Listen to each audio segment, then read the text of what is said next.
Dereng sawetawis dangu rawuh paduka Kanjeng Koko Prabu jimat semban kula. Koko Prabu pengayoman kula ing Dwarawati, Koko Prabu Sri Bathara Kresna. Sarawuh paduka Kanjeng Koko Prabu kula ngaturaken pasegan panakrami kunjuk sandhapada paduka Kanjeng Koko Prabu jimat semban kula. Koko Prabu pengayoman kula ing Dwarawati. Ya jagat pangestungkara wayah Bathara jagat. Lho nggih, Yai. Sakalangkung bombong raos sing manahipun ing Raka ing Dwarawati, dupi kula tampi timbalanipun kadang kula Yai Prabu Darma Kusuma. Asung masganipun paduka Yai sampun kula tampi karya bombong raos sing manah. Namung kepareng kula ngaturaken pudya pangastawanipun ing Raka kunjuk ngersa paduka Yai Prabu kadang kula ing Ngamarta. Koko Prabu, kula pun dinggo jimat paripih dayana ning kasantosan. Mugi keparenga pinarak ingkang langkung sekeca wonten ing Datulya Praja ing Ngamarta dinten sakmangke menika Koko Prabu. Yayi, sampun boten kirang prayogi bisawanipun rakanta ing Dwarawati wonten ing Praja Ngamarta titi kalenggan sakmangke menika Yayi. Koko Prabu kasinggihan mekaten. Miwah Koko Prabu Mandura sarawuh paduka rayi para ing Ngamarta ngaturaken karaharjan tedhak paduka wonten ing Praja Ngamarta Koko Prabu Baladewa. Jagat wasisaning Ubatara wayah tur jagat Pathi Indra Jaladewaku. Yai. Sakalangkung bombong raos sing manahipun ing Raka ing Mandura, dupi kula tampi timbalanipun kadang kula Yai Prabu ing Ngamarta. Sawanipun ing Raka ing Mandura tansah pinanganing kawidadan niring sambikala durga mendhak kala sirna. Namung kepareng kula ngaturaken salam taklimipun ing Raka kunjuk ngersa paduka Yai Prabu kadang kula ing Ngamarta. Yai Prabu Darma Kusuma. Kula pun dicundhaka panglingga murda. Amawahana kabagyaning gesang kula Koko Prabu mboten langkung kaskecakna pinarak ingkang langkung sekeca wonten ing Praja Ngamarta. Kawula nun.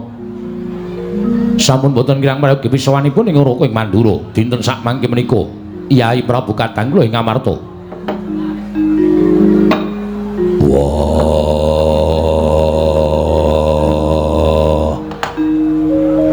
Kresna kakangku, aku ngaturake basaku katura.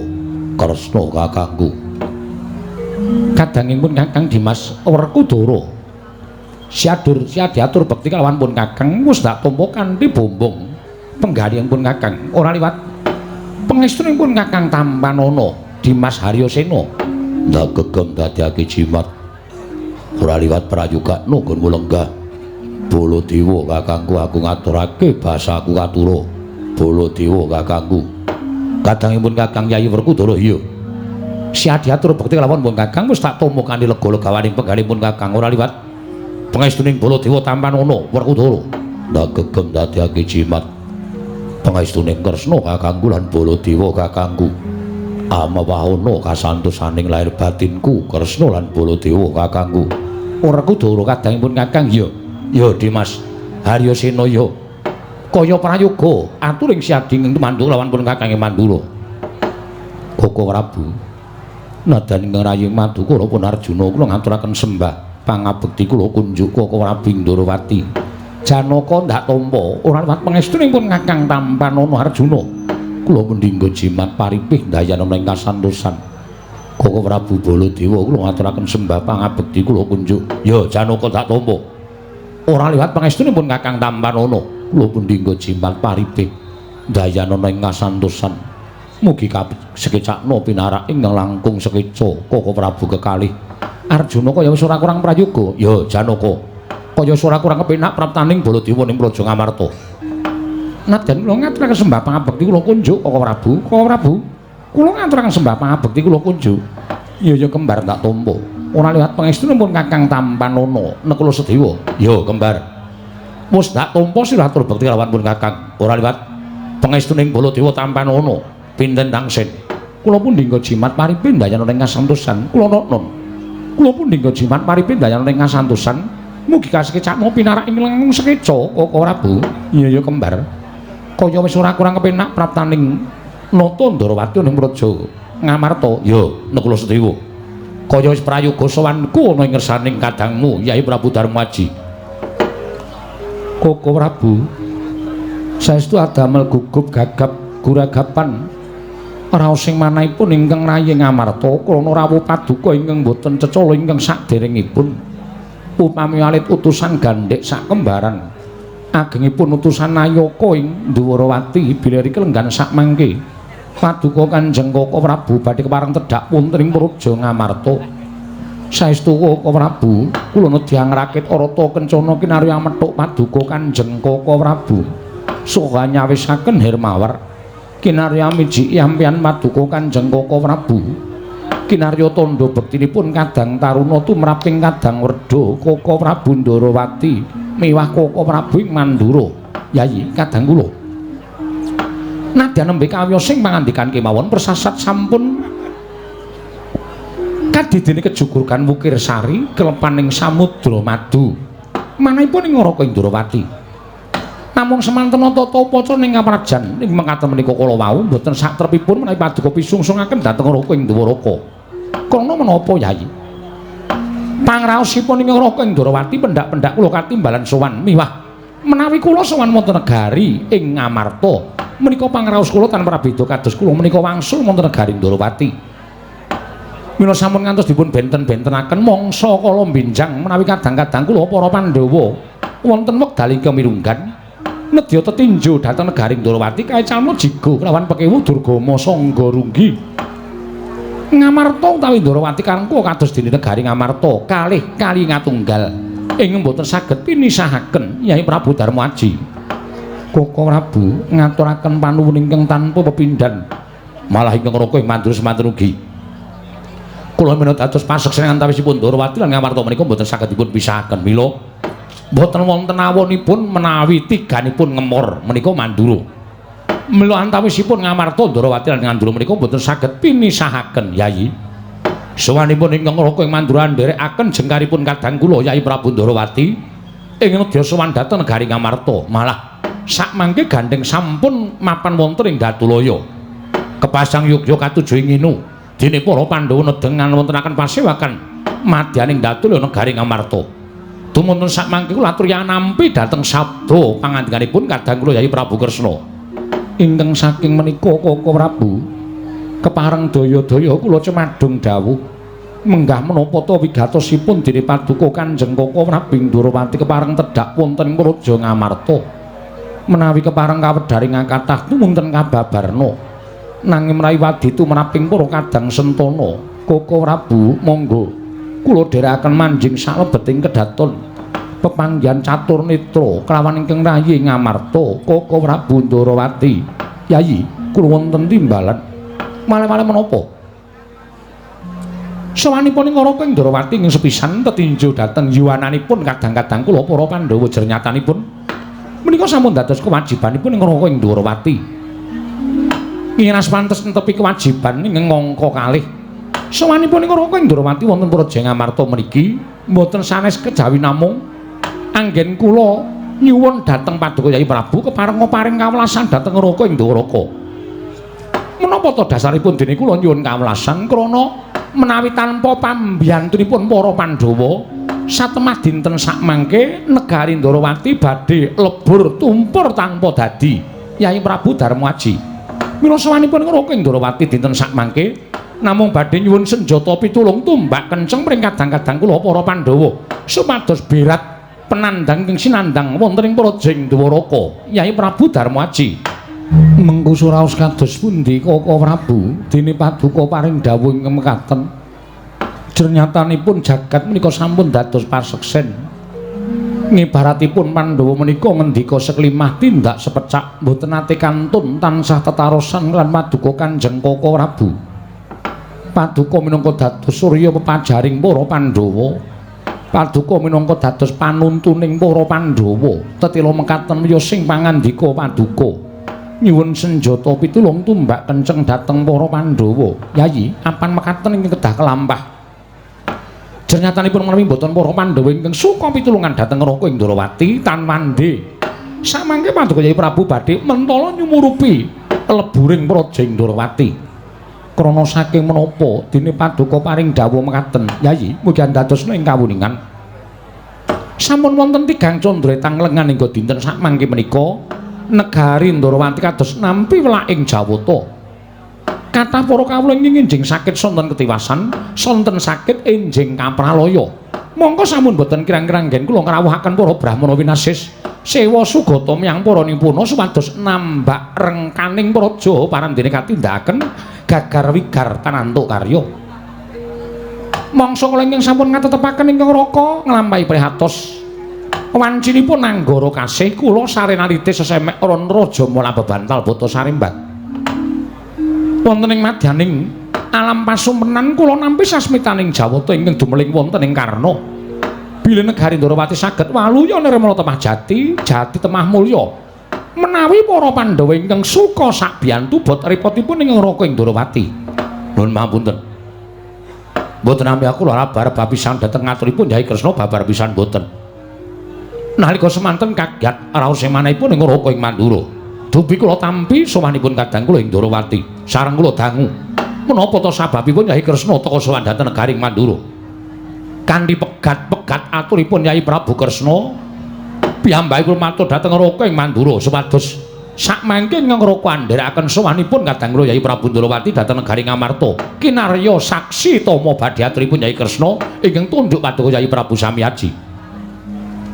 Sanget boten kinten menawi negari ing Ndarawati ketaman pagebluk ingkang madal sairing usada. Yayi mboten nama kula badhe ngetingal-ngetingalaken lelabatanipun Hyai Kresna babar pisan mboten. Mboten nama kula badhe menika ngetok-ngetokaken lelabuhanipun Hyai Prabu Kresna menika babar pisan mboten. Namung sampun marambah makaping-kaping pendak-pendak Pandhawa nika nampi pepeteng Hyai Prabu Ndarawati ing saged madhangaken Pandhawa nampi ribet Hyai Prabu Ndarawati ing saged ngudari ribet menika kala wau. Mila sampun satrepipun menawi paduka Hyai Prabu tumunten suka sakbiyantu dhateng kadang kula Hyai Prabu Kresna. Koko Prabu wonten dawuh. Ing kanyatanipun Pandhawa mboten badhe selak. Namung gandeng Pandhawa menika gangsal cacahipun. Menawi kepareng sakmangke paduka Kanjeng Koko Prabu suka paring dawuh tumunten ingkang rayi Ngamarta. Saged-saged badhe sakbiyantu dhateng bot repotipun kadang kula ing Ndarawati Koko Prabu Kresna wonten paring dawuh kula sasangga runggi. Ora usah tida-tida penggaling Hyai Prabu Ndarawati itu muli aturna apa ingkang mbok perlokake lan apa ingkang mbok bakal mbok gunakake kinarya maluyakake praja ing Ndarawati. Matur marang Hyai Prabu Darmaji. Siadi wis kalilan Purbawasesa. Koko Prabu ngestaken dawuh. Ya, Yayi, wale-wale menapa? Negari Ndarawati ing taman pagebluk menika kala wau saged waluya nirmala temah jati, jati temah mulya. Menawi para Pandhawa ingkang suka sakbiyantu inggih menika kula nuwun sewu maringaken pustaka jamus miyang jimat lima sada badhe kula boyong dhateng negari Ndarawati kinarya tumbal wadaling praja. Hyai Prabu seru sanget panyuwunipun ngraka ing Ndarawati gandeng kula mangertos bilih pustaka jamus lima sada menika daya piyandeling para Pandhawa piyambak menika kekiyatanipun para kadang-kadang kula para Pandhawa. Namung menapa inggih paduka badhe mentala nyumurupi rubuhing praja ing Ndarawati ingkang kanyatanipun rinten pantraning dalu nata Ndarawati menika mboten kendhat tansah netepi dhateng kewajiban kula minangka dados panuntuning kadang-kadang kula para Pandhawa. Koko Prabu wonten timbalan menawi dipun kemarangaken kula badhe tetarosan lan kadang-kadang kula jernyatanipun kula mboten nggadhahi Purbawasesa tumraping pustaka jamus kelima sada krana menika mboten kula ingkang handar beni nanging kadang kula Pandhawa gangsal cacahipun ugi nggadhahi Purbawasesa sami kaliyan ingkang rayi Ngamarta tumrap pusaka jamus kelima sada menika langkung prayogi Yayi Werkudara. Nggih. Monggo penemuning Siadi kepiye Dimas? Yen pancen Ndarawati kudu ditumbali nganggo pusaka. Tumrap Werkudara penemuku ngene. Pandhawa isa kaya ngene sega panuntuning Kresna kakangku. Pandhawa isa mukti. Mulih yen to dikerta aji, nggone Pandhawa bakal males kabecianing Ratu Ndarawati. Tak kira ora bakal bisa dikerca aji nganggo akeh ing brana picis. Mula tumrap Werkudara upama kudu Ngamarta ingkang rubuh. Upama kudu Pandhawa ingkang sirna nanging Ndarawati wilujeng niskala tumrap aku ikhlas. Werkudara mengkono penemuning Siadi. Ya, Arjuna kula nun maring adhawu. Siadi darbe penemu apa?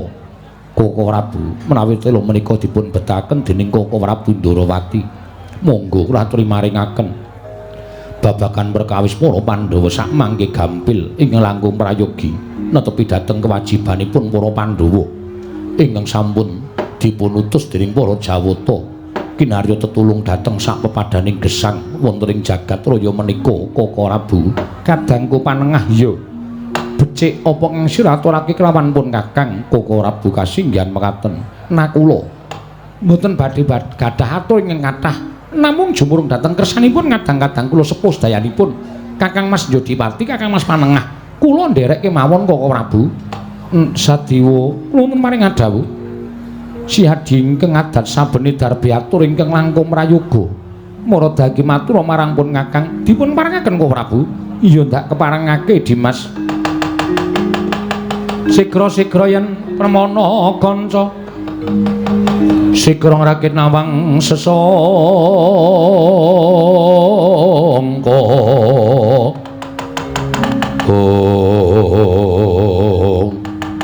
Nonamit pasang kaliman tabel tinebenengi ladoni demawahing tawang tuwang.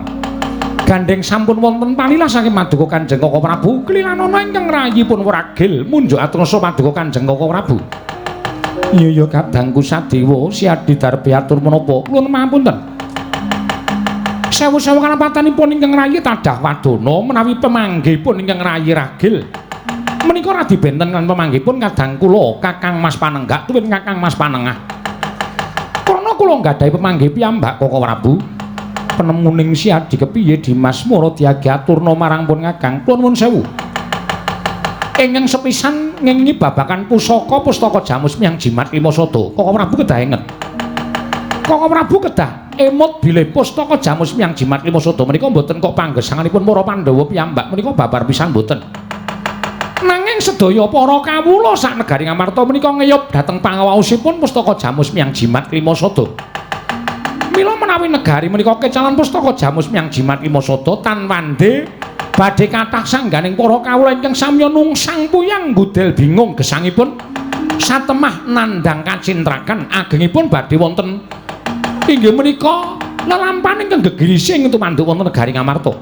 Mila Koko Prabu menawi Paduka badhe maringaken pustaka Jamus Miyang Jimat Lima Sada menika dhateng sinten kemawon menika kedah dipun taliti ing langkung hormati dipun gelar tuwun dipun gulung sampun ngantos tuna ing tembe wingkingipun. Sedewa kula maring adhawuh nanging ingkang ngampil pustaka Jamus Miyang Jimat Lima Sada kuwi Koko Prabu Ndarawati mongko bakal digunakake kinarya nambak welaking jagat ing tumanduk ana ing Projeng Ndarawati. Apa kaya ngono kuwi ora jeneng tetulung marang sak pepadane. Kula nuwun sewu menawa Paduka badhe ngiklasaken negari Ndarawati reja mulya ayem tentrem nanging Paduka kecaran pustaka Jamus Miyang Jimat Lima Sada wekasan nyengsarakaken sedaya para kawula sak negari Ngamarta. Kula nuwun mapunten lho. Mboten ateges kula menika badhe nyentulani rembakipun Koko Prabu Ndarawati menika babar pisan mboten jer menika kadang kula werda ing mesinipun kula tansah ngestu padha. Nanging kula nuwun sewu, saenipun sak menika ngaten kemawon. Negari Ndarawati dipun taliti langkung permati langkung rumiyin. Dipun titip reksa menawi saestu negari Ndarawati menika taman pegebluk. Monggo anggenipun Paduka badhe maringaken pustaka Jamus Miyang Jimat Lima Sada. Nanging Paduka negakaken kathahing para kawula negari Ngamarta angka sepisan angka kalih. Menawi Paduka Kanjeng Koko Prabu badhe negakaken negari Ngamarta menika rebah.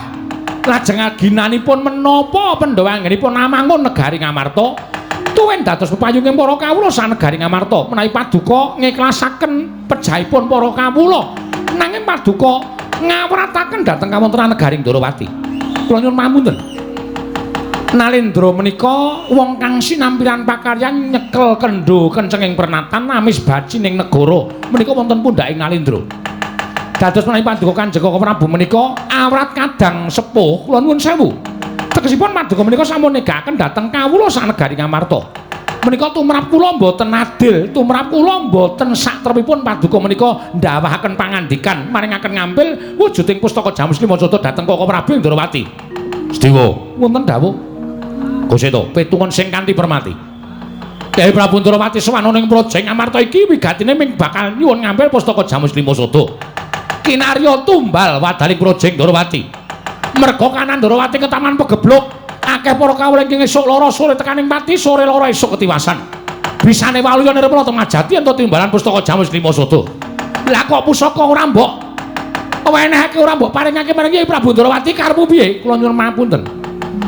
Menawi pusaka menika dumugi wonten negaring Ndrawati, Koko Prabu tumunten negaring Ndrawati Reja Mulya ical pageblokipun nanging kula nuwun sewu tembung dinggo tumbal menika kula nuwun sewu lho.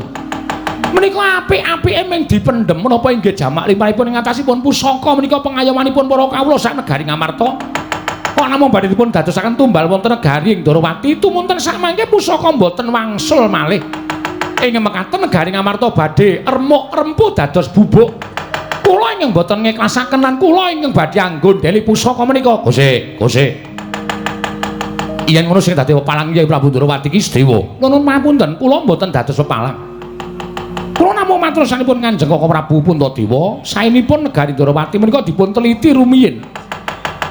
Menapa inggih? Ketaman pegeblok menapa mboten? Lah, nek tembungmu sing kaya ngono mau cetha, yen to kowe ora percaya marang Kyai Prabu Ndrawati, mboten perkawis pitados. Nuwun sewu lho. Namung sak menika-menika saenipun dipun teliti. Mergi sak menika-menika nuwun sewu mboten kula menika badhe wonten lan Koko Prabu Ndrawati. Menika mboten. Sak mangke menika kathah wong ngapus-apus, ngaku sedulur ning sak tenane mungsuh, ngaku kanca ning tega nyuduk saka mburi menika kathah sanget. Mila kula nuwun sewu menawi paduka Kanjeng Koko Prabu Ndrawati badhe nyuwun ngambil pustaka Jamus Myang Jimat Lima Sada, kula nyuwun pangapunten menawi kelilan kula badhe nitik rumiyin wonten negaring Ndrawati. Wah, yen ngono cetha banget yen to kowe iki niwakake marang Kyai Prabu Ndrawati. Kowe ora percaya marang Kyai Prabu Ndrawati? Mbok sengko Kyai Prabu Ndrawati iki panjal maning mungsuh. Kula mboten matur mekaten, namung dipun parangaken kula menika cubriya dhateng sinten kemawon. Kedung jero iso dijajaki ning nuwun sewu, ati ning menungsa sapa sing ngerti. Kula nuwun pangapunten lho menika. Dewa, wonten dawuh. Wah. Derweteh ya bedet sewu nepu pategalan. Ndrawili kaya grojokan ucapmu, Sedewa. Kula wonten dawuh, Mas. Aku Janaka Nekula mbarep wis padha sarujuk menehake pustaka Jamus Lima Sada marang Kresna kakangku. Lah kok dadi kowe kaya wong bocah pinter dhewe ngantaraning para Pandhawa. Kowe kaya wong sing ngerti marang kahanan sing durung kelakon. Keminter kemewat ucapmu kaya wong regem jimat kaya wani dilat Wesi Abang. Kowe iki ming bayi wingi sore kowe enom dhewe ana ing negara Amarta. Perangan Pandhawa sing enom dhewe ning bola-bali mesti kowe gawe kisra, bola-bali mesti gawe geger. Kula nyuwun pamunten, Mas. Kula mboten badhe damel kisra. Kula mboten damel geger, namung kula ngemutaken dhateng kadang-kadang kula sepuh. Wong gerang-gerang kok dimut iki piye? Kowe iki bola-bali mesti kaya ngono lho, Sedewa. Kowe iki mesti nyuntulani rembaga Kyai Prabu Ndrawati. Kowe ping pira nyuntulani rembuke Nata Mantra Prabu Baladewa? Kowe iki ora rumangsani nom dhewe, ning rumangsa kaya wong pinter dhewe. Wah, Sedewa. Wonten dawuh. Ora sandadakaken gunem sing tanpa guna. Saiki tak jaluk ucapmu. Inggih, kula kadhawan menapa? Tak dangu. Kakang Mas badhe dangu menapa? Pustaka Jamus Lima Sada digawa Kresna kakangku. Entuk ora? Inggih. Inggih piye? Inggih nyuwun pangapunten menawi sedaya maringaken nuwun pangapunten kula mboten, Mas. Wah, mboten piye? Kula mboten ikhlas. Lah, kuwi tegese kowe dadi pepalang Kyai Prabu Ndrawati. Yen kowe dadi pepalang Kyai Prabu Ndrawati tegese kowe ora nitik marang kabejane Kyai Prabu Ndrawati. Wong sing ora tau ngerti marang kabejane liyan kuwi mung kowe, Sedewa. Wis ping pira Pandhawa diewangi karo Kresna? Pandhawa dipadhangake, Pandhawa dituntun karo Kresna kakangku. Ming nyilih pustaka Jamus Lima Sada wae cangkemmu cerewet. Nah, cangkeme cerewet senengane ora. Bayi wingi sore seneng. Ora bumening ngendika napa? Aku nek nesu sok ora cetha. Wong kadang-kadange tuwa kabeh padha ngerti, padha sarujuk. Menake pustaka Jamus Lima Sada kok bayi wingi sore dadak kokan cangkem ora. Iki Kresna, inggih kula ngertos menika Koko Prabu Ndrawati. Lah kene ngerti. Apa ing atase Prabu Ndrawati ki nyuwun ngambil pustaka Jamus Lima Sada? kinarya tumbal wadaling Praja Ndrawati kok ora entuk. Nuwun mapunten menawi dienggo tumbal menika namung dipun pendhem. Oh, dipendhem apa ora Kresna? Inggih. Oh ya wis. Mau ki aja omong nek aja dipendhem ngono. Masa tak takoni kok dipendhem kok nggih. Inggih nyatanipun badhe dipun petak wonten alun-alun negari Ndrawati oh Prabu. Lah, kuwi ming dipetak ora dipendhem. Nuwun mapunten dipun merapaken ming dipetak ora dipendhem. Nuwun mapunten dipetak menika saminipun sami kemawon dipendhem. Oh padha to? Sami. Beda kata-kata. Inggih. Wah. Ya ngandani lho. Dipendhem niku bakal dibalekake. Nuwun samapunten dipun konduraken benjang menapa. Sing jeneng apa-apa menika dipendhem wis ora bakal bali meneh. Dewa. Wonten dawuh. Bisanji iki aku nanting karo kowe. Inggih. Wis sarujuk apa ora? Nggih nyuwun mapunten. Nyuwun mapunten ah, Mas. Ayo kagio muni ora. Kowe muni ora sarujuk tak saut tak banting mudar kowe. Kapok kowe. Wis senengane nek nganti disaut dibanting cilaka. Muni iya ngono iki kepiye to? Nggih, nyuwun mapunten mboten saged. Nggih. Mboten saged. Kepiye? Kok Prabu kendel mawon to? Kendel mawon kajenge Werkudara kemawon. Aku melu esmosi aku. Menapa? Melu esmosi. Ora iso omongane kok senengane aneh-aneh ora. Kepiye? Kepiye? Iya, mboten mareng, kula mboten maringaken, kula mboten nyaosaken. Lho, nek ngono wani karo kadangmu Werkudara. Kula mboten badhe wonten Kang Mas Werkudara ingkang kula ajri piyambak menika Kang Mas Werkudara. Nek kuwi wedi ora sawangsulan. Pusaka men diboyong karo Kresna kakangku. Mboten saged. Wah. Mulya pisan Kas. Mboten saged Gage, mulya pisan Kas. Sedewa mbok aja ngono, kowe ngerti watake kadangmu panenggak. Nek nganti nesu malah kriwikan dadi grojokan, geguyon dadi tangisan. Iya. Iya, mulya. Ayo mulya wis saiki. Inggih kula nyuwun mapunten. Kula paripaksa tetep mboten saged. Wah, ora iso. Mboten saged. Ora minggat idak mutar kowe.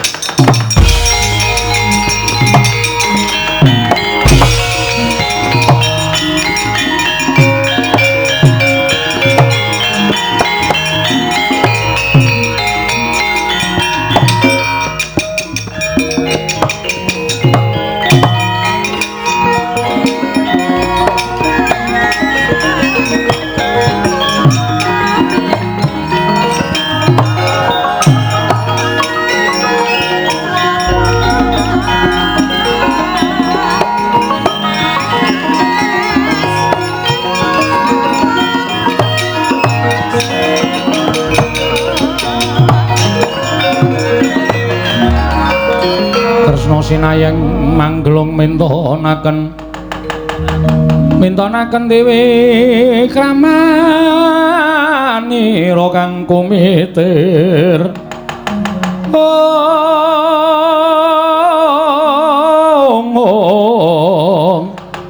kang mitiran ing asta aneng asta Werkudara. Lah kok dadi Siadi malah mentala nundung kelawan Sedewa. Jernyatane kuwi kadangmu, kuwi adimu dhewe. Wah, ilang-ilangan nduk siji. Tinimbang aku dadi wong tuwa dipaidu karo adi. Kadang taruna ora pisan ora pindho Sedewa mesti nyentulani rembuke wong gerang-gerang. Yen dinengke ndak gembelo sirahe gleleng pacahe. Wis ben minggat yo ben. Dimas yen ngono Pandhawa kurang siji, Pandhawa gudang.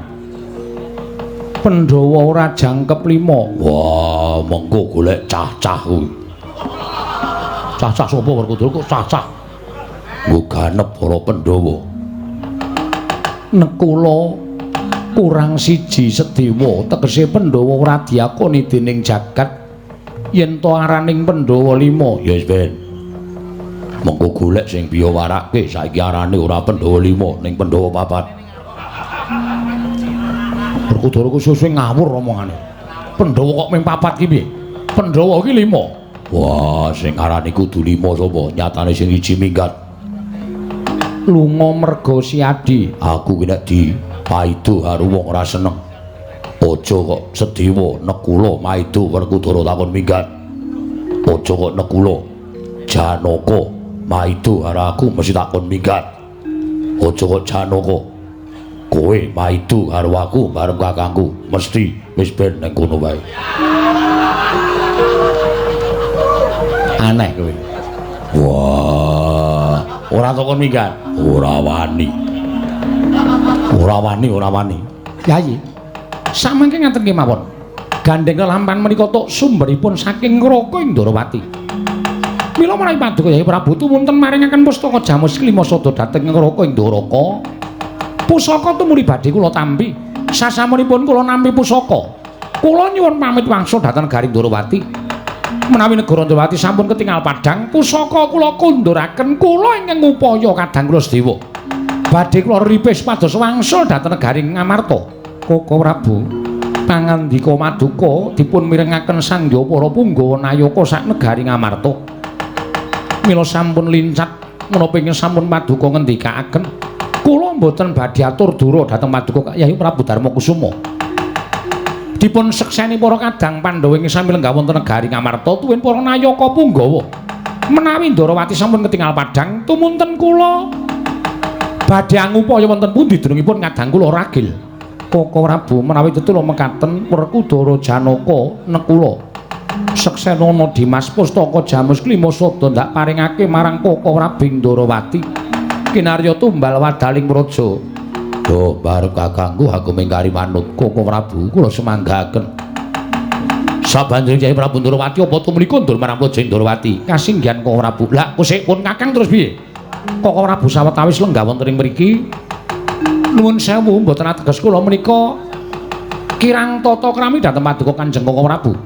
Nanging Paduka kula agem kinarya tanggelan. Lho, tanggungan piye? Sampun ngantos samangke kula menika kininten atur dura dhateng Yayi Prabu Darmakusuma. Sasampunipun negari Ndrawati menika ketingal padhang, tumunten kula wangsul dhateng praja Ngamarta sesarengan ngupaya wonten pundi dunungipun kadang kula ragil. Ngono Kresna. Inggih. Ya, yen pancen kaya ngono pun kakang mung kari manut. Yayi tumuli kula aturi maringaken daya-daya kula nyuwun pamit monggo Koko Prabu kula aturi nampi pustaka Jamus Miyang Jimat Klima Sada.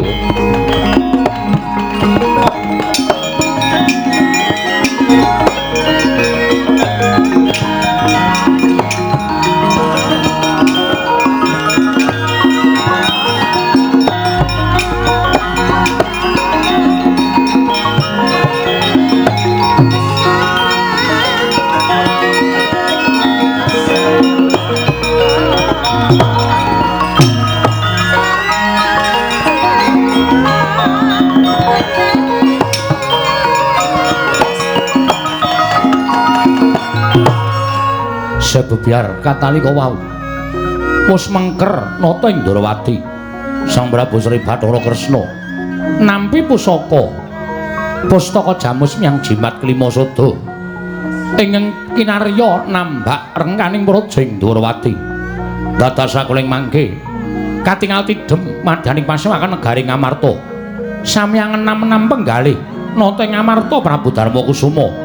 Satring nunggul pawenang miwah panangapan Pandhawa satring Madukara. Dadak kagiat jroning dira sanguta ing Ngamarta dupi mulat sawanipun abdi kinasih Lurah Petruk kantong bolong nerpebeh pindha sata metarangan.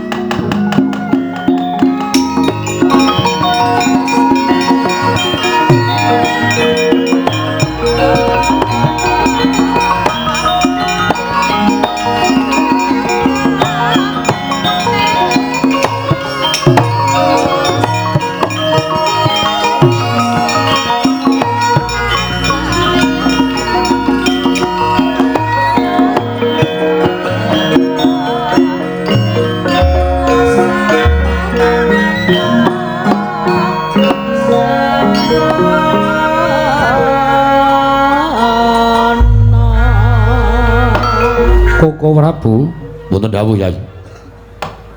Sapengeripun Koko Prabu Ndrawati dereng kemawon kula munjuk atur menika kadidene sowanipun Petruk kantong bolong sumawana Bagong. Lah dalah. jagat Dewa Bathara jagat pangestu ngoro. Mesinipun Petruk sowan menika tartemtu wonten wigatos badhe dipun aturaken paduka Prabu Darma Aji. Ing mekaten punten timbalana Petruk wigatosipun menapa saking pribadinipun Petruk piyambak menapa dipun utus dening tiyang sepuhipun inggih menika pun Kakang Semar. Yayi tumrap katimbalana ing Ngrakandya ngangluaken jangga nilingaken Karna midhangetaken ingkang tetela sabda pangandika paduka.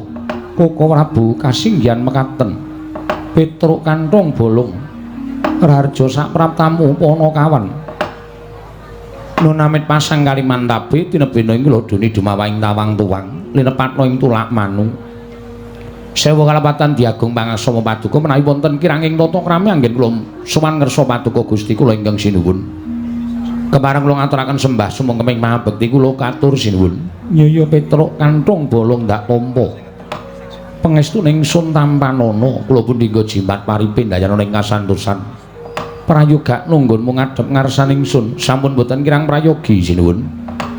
Panakawan Bagong padha Rarja sak praptanira berkah pangestunipun sinuwun Prabu Darma Kusuma winantu ing suka basuki sowan kula tebih saking Sambikala kepareng kula ngaturaken sembah sumungkeming pangabekti kula kunjuk sandhap padha paduka Gusti kula Sang Nata. Ya Bagong pangestuku tampanana kula pun dinggo jimat paripe dayana ing kasantosan diprayogakno anggonmu sowan Bagong sampun boten kirang prayogi sinuwun. Petruk kanthong bolong padha Rarja sak praptamu pangestunipun sinuwun Mandura wilujeng bekti kula kunjuk. Ya Petruk pangestuku tampanana kula pun dinggo jimat paripe dayana ing kasantosan Bagong padha Rarja sak praptamu pangestunipun sinuwun Prabu Baladewa wilujeng bekti kula nggih Den. Ya Bagong ndak tampa pangestuku tampanana kula pun dinggo jimat paripe dayana ing kasantosan. Petruk slamet tekamu wilujeng bekti kula kunjuk. Bagong slamet tekamu wilujeng bekti kula katur Den. Ya tak tampa prayogakno nggone padha ngadhep. Nun inggih sampun boten kirang prayogi. Nun inggih sampun boten kirang prayogi. Panakawan padha Rarja sapraptamu Petruk lan Bagong pangestunipun Ndara Janaka wilujeng bekti kula kunjuk. Pangestunipun Ndara Janaka wilujeng bekti kula kunjuk. Prayogakno Panakawan. Nun inggih boten kirang prayogi. Nun inggih boten kirang prayogi. Panakawan sakarone padha Rarja sapraptamu wilujeng bekti kula katur Ndara. Ya pangestuku tampanana. Nun inggih Bagong padha Rarja pangestunipun Ndara Rakanu Nekula bekti kula kunjuk. Iya Bagong ndak tampa pangestuku tampanana. Nun inggih sanget anggen kawula ndadosaken jimat. Terus kok kaya kurang siji ya. Mbok menawa ora mangkat ora sowan mesti ana bab sing wigati. Wis ora kuwi dudu perkarane awake dhewe. Wong awake dhewe iki ming batur, awake dhewe iki ming Panakawan. Ana priyagung sing ora tindak sowan ngersaning Sun Prabu Darma Kusuma iki mbok menawa ana bab sing wigati. Mula iki ora usah dadak dadi pikirane awake dhewe sing bakal awake dhewe diutus bapak sowan ing negara Ngamarta. Siap. 87, 86, 86. Ngawur, urung kok wis 87 denggonmu. Kelahiranmu. Panakawan wonten dawuh sinuwun. Ana wigati apa Panakawan mara gage matur marang panjenengan ingsun. Kepareng munjat ngersa paduka Gusti kula sanata menawi wonten lepatipun ingkang putra Anabdi Petruk nyuwun pangapunten. Iya Petruk ora dadi ngopo nun inggih. Kepareng radi maju anggen kula ngabiyantara sinuwun. Iya Petruk ndak keparengake. Petruk kanthong bolong. Kena ngopo kowe teka tumuli nangis ana ing ngarepanku Petruk? Petruk kanthong bolong ngopo? Sowan ngersane Kalendra kok tumuli kowe ndungkluk lohmu netes ana ing jlambrah. Kowe nangis Petruk? Nangis. Oh, yang ngene kok madang. Ini iki ya nangis. Lah nangis sebabe apa matur? Ana abdi sowan ngersane Kalendra nedeng sini kok nangis ki arepe piye? Iki mboten kuat. Ngraosaken lampahan sing sumadang wonten ing Karang Kadempel. Petruk eneng apa? Mugi dados nek kawuningan sinuwun. Bilih dinten semangkene ya bapak niku gerah. Bapakmu lara. Nggih. Kok sira ora nanting kelawan wong atuamu nyuwun priksa larane lara apa? Lho la iya. Ing atase kowe iki anake Semar kok ora taren karo bapakmu ki lara apa? Yen pancen duwe lara ditambake sowanke Pendhita Brahmana Resi Winasis. Goleke tamba, kowe iki anak-anak wis gerang-gerang, bapakne lara nangis. Kaya bocah iki kaya bayi. Kowe iki wis tuwa, Petruk. Kowe wis gerang, kowe iki anak-anak. Sing jeneng wong tuwa kuwi dadi tanggungane anak nek anak-anake padha mentas kabeh. Nek kowe iki isih bocah, kowe ditulang karo bapakmu, ditetah karo bapakmu, diajari nulis, diajari maca, diajari srawung. Ning yen kowe iki wis gedhe kaya ngono, kowe iki nanggung karo wong tuwa. Ora wong tuane bareng wis tuwek lara, kok anake malah krembak-krembik. Kowe kudu mikir. Nggih. Kula ya wis ora kurang-kurang. Ning kula nangis niku mergo larane bapak niku mboten baen-baen. Lho, ora baen-baen piye? Bapak niku wis ora iso omong. Cangkeme perot. Ora kok. Ora. Bapakmu mboten saged omong, bapak niku ming teturon teng ngamben mboten purun mandhap. Nuwun sewu awake anyep kabeh. Monggo nek didumuk dadane niku jantunge isih enten isih dakjuk-dakjuk. Ning pun mboten purun omong. Mripate ming menteleng ngemu banyu sajak nangis. Nyawang bapak niku wis kaya kunarpa. Ula sedih. Kula matur sanipun sinuwun Prabu Puntadewa mugi andadosna ing kawuningan. Langsung wae terus. Langsung piye? Sawanipun kula kalih Petruk nyuwun sumbangan. Iya, terus sawan kula menika ora mung badhe nyuwun usada saking sinuwun Prabu Ngamarta sakadang-kadehan. Sakadang-kadehan supados rawuh wonten ing Karang Kadempel Pandhawa 5 cacahipun sinambi mundi pustaka Jamus kelima sada. Monggo wonten ngandhap piyambak menika dipun tulis NB. Iya. Nek Petruk karo Bagong ora iso mboyong para Pandhawa. Good day. Good day. Good day iki panganan e. Good day. Ngoten niku. Terus wonten klambange gendera putih tulisane lelayu. Niku Bapak teges nek kula ora iso mboyong Pandhawa 5 cacahe rawuh teng Karang Kadempel. Niku Bapak wis pamit mati. Alhamdulillah. Oh, muni piye kowe, ha? Muni piye? Kok meleset terus ta, Tru? Ha iya, kowe iki kok bapakne arep pamit mati kok seneng. Weh, entuk warisan lho dhewe. Warisan kok diame-ame. Warisan ki aja sok diame-ame. Bocah ki nek ngame-ame warisan iki bocah sing ora gelem tumandang karya, bocah sing ora iso berusaha. Oh, marem-mareme iki nek yasa dhewe, gawe dhewe, utawa tuku dhewe, marem-mareme. Ora kok ming ame-ame warisane wong tuwa. Ora. Nek bapak mati piye ayo? Ayo mendem. Oh, lah iya. Nek terus nasibmu piye? Biasa iki aku. Aku ora tau gagas piye-piye kok. Ha sing jeneng wong urip ning alam donya iki ora mung ngenteni to, Tru. Antri. Tak kira Semar ya wis wancine. Awak dhewe wis ora perlu nangis. Wong Semar iki ya wis ngrekoso uripe. Wis ketuan. Ambegane mengkis-mengkis. Bendina pil wae. Nganti pil kabeh barang dombe. Mung mergo ben sehat. Apa ngono kuwi ora ngrusak raga? Ngono. Nek wis pancen bapak iki dipestheke lara iki engko terus sirna margalayu utawa gugur. Awak dhewe iki ora usah perlu sedih. Justru kowe karo aku iki sing neruske amal ibadahe bapak. Mula ana sesanti sing nyebutke anak-anakku nek amalku pedhot kowe sing wajib nyambung. Ngono kuwi. Bapak dadi pamomong, kowe karo aku ya kudu dadi neruske dadi pamomong. Bapak dadi guru, kowe karo aku ya kudu neruske dadi guru. Bapak iki dadi seniman, kowe karo aku ya kudu neruske dadi seniman. Aja nganti pedhot amale bapak. Ngono ora kok ditangisi. Bapak ki nek saya tuwa saya ngrekoso. Sesuk kowe dadak nukoke kursi roda. Ayo. Modar saiki mongko larang. Didol ndasmu iki, Pak. Nek tak tendang piye? Hah? Karo kakane kok ndas-ndas ki. Kowe kandhane ngayal senengane ora. Mboyo santai. Nek pancen dipestheke saiki matur Ndara Puntadewa, nek Ndara Puntadewa kersa rawuh, dinteni nang Karang Kadempel sinambi nunggu bapak. Ngono. Lese jam pira?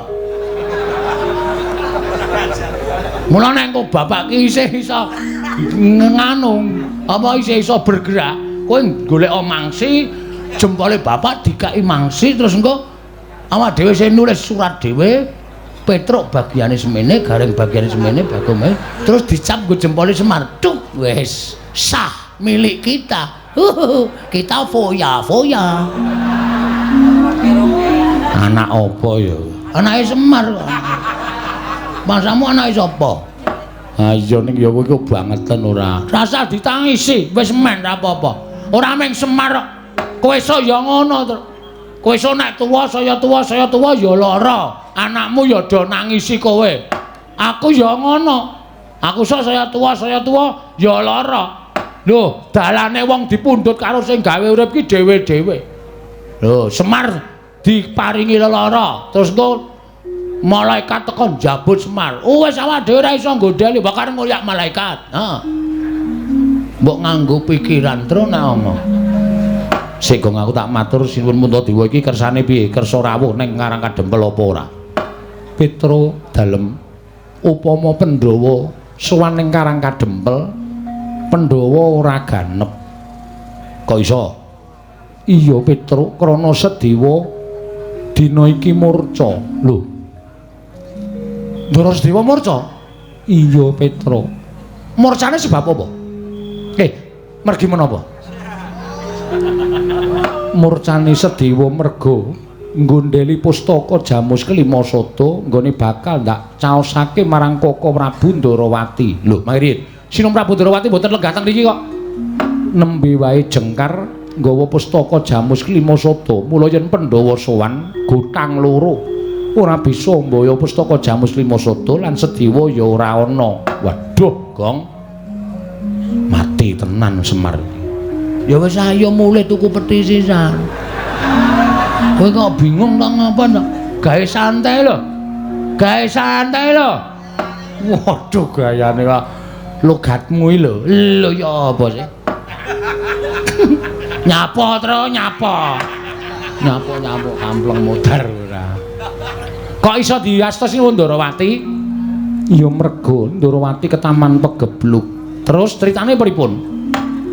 Pustaka Jamus Kelima Sada arep tak paringake marang Koko Prabu Ndarawati Werkudara sarujuk Janaka sarujuk nekula ya mathuk nanging Sedewa ingkang darbi atur Sedewa dhewe ingkang ora sarujuk marang karsaku nggone nyaosake pustaka Jamus Kelima Sada. Terus dadi dukane pepundhenmu bendaramu Jodipati Ndara Werkudara. Iya. Terus Sedewa didukani ndaramu Werkudara apa dene ndaramu Mandura Koko Prabu Baladewa ora kuat ngampet murkaning ati ndaramu Jodipati wekasan kawiyos pengendikane Sedewa ditundung minggat dening ndaramu Werkudara. Petro Jaja muntap lere kinetap duka yayasinipe netra kocak ngundarandir hidup nyomangolon caka wadanani rombranang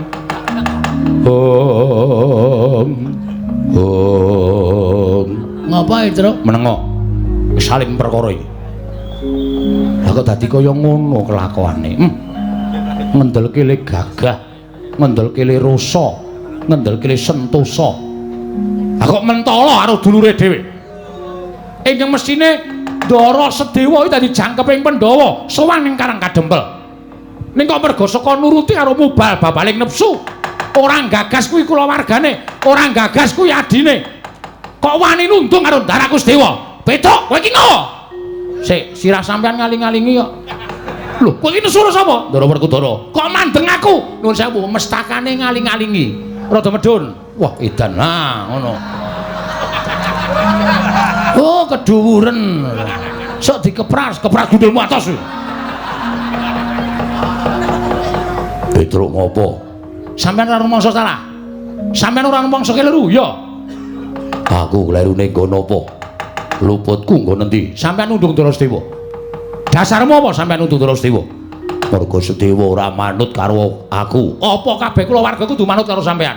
Apa sampeyan ki rumangsa bener dhewe, ya? Eling, Mas. Bener menika werna telu. Benere dhewe, bener bebrayan, benere sing gawe jagat. Benere dhewe niku tumrap sampeyan bener, tumrap wong liya ora bener. Benere bebrayan niku saiki iya, sesuk ora, saiki ora, sesuk iya. Niku owah gingsir. Bener sejati niku bener sing gawe urip. Mula aja sok benerke awake dhewe. Ning ngitungan bener ora tumrape wong liya. Ndara Sedewa niku adimu, tur niku beda ibu karo sampeyan. Wajibe nek beda ibu karo sampeyan, sampeyan niku ngayomi karo adimu ku alon, tresnanara ngungkuli adimu dhewe. Kok njur semenang-menang. Sedewa, minggat, ngoten ta, Pak? Wah, ora wae-wae. Iki kula maksud niki. Kelengkapaning kok kata-katamu kok meneng wae iki. Kompliting Pandhawa niku dumunung tanggung jawabe ana Petruk, ana Bagong, ana Gareng, ana Semar. Nek Pandhawa gotang niku sing diseneni karo dewa niku Semar, Gareng, Petruk, Bagong. Mergo ora iso ngreksa marang para Pandhawa. Monggo niki dibutuhke karo bapak. Pandhawa 5 dibutuhke karo bapak supaya rawuh teng Karang Kadempel. Sampeyan undung Ndara Sedewa, mula nganti Pandhawa menjang kepapat. Nek Pandhawa ora komplit, ora kelakon sowan teng Karang Kadempel. Bapak sedo, tegese sing dadi jalaran sedane bapak sampeyan. Wah, kurang ngerti apa-apa. Lho, mbok dipresake mripate. Rek. Ora ngerti apa-apa piye? Nuwun sewu lho, sing dadi jalaran sampeyan. Ora ngerti kencanggipun lelakone bapakmu. Bapakku lara. Isane mari Pandhawa rawuh teng Karang Kadempel 5 cacahe sinambi mundi pustaka Jamus Lima Sada. Ndara Sedewa ora ana, pustaka Jamus Lima Sada ilang. Digawa Ratu Ndarawati. Tegese bapak pancen disengkake patine karo para Pandhawa. Niki kula ora trima. Ya, Gong. Ini gini. Iki pancen ketoke wis sengaja, Tru. Heeh. Iki pancen wis sengaja gawe cintrakane Bapak Semar. Ndara Sedewa ditundung karo Ndara Werkudara, Prabu Puntadewa maringke pustaka Jamus Lima Sada karo Prabu Kresna. Ada? Iya. Karepe piye iki? Ki aku nek nesu nguyuh sanggon-gon iki. Lho. Ya aja nguyuh sanggon-gon ora. Tiolot apa? Tielot. Toilet. Tielot ora. Ngarani kleru kok ora. Heeh. Niki pancen wis disengaja, jelas wis disengaja. Nek carane kaya ngene iki, aku ora trima. Aku ora seneng nek kahanane kaya ngene. Pancen niate arep gawe sengsarane Bapak Semar. Oke, ora masalah. Nek ngono wis ora do ngelingi lelabuhane Bapak Semar. Tru, tanganmu ngene, Tru. Ya. Tanggo mik. Oh ya. Ora do ngelingi lelabuhane Bapak Semar. Muni kok muni. Mula kang sawe aku ora nrimake. Aku ora nrimake diatur ngersane Bapak Semar. Nek Pandhawa ora komplit, ora iso sowan ning Karang Kadempel. Ndara Sedewa murca, Ndara Sedewa lunga. Sing nundung sapa? Sing nundung Pak Kos. Waduh. Sing nundung Ndara Werkudara. Sing nundung Ndara Werkudara. Gagong. Sing nundung Ndara Werkudara. Sing nundung Ndara Werkudara. Mula waktu dina iki Ndara Werkudara karo Prabu Baladewa menjadi terdakwa. Lho. Aku ngapa? As kowe kakane Kresna ta kowe? Kowe kakane Kresna, aku tak takon karo kowe. Ndarawati kan aman goblok apa ora? Lho aku ora ngerti. Sampeyan mriki sebabe dikanthi ya Prabu Ndarawati. Kon dadi saksi.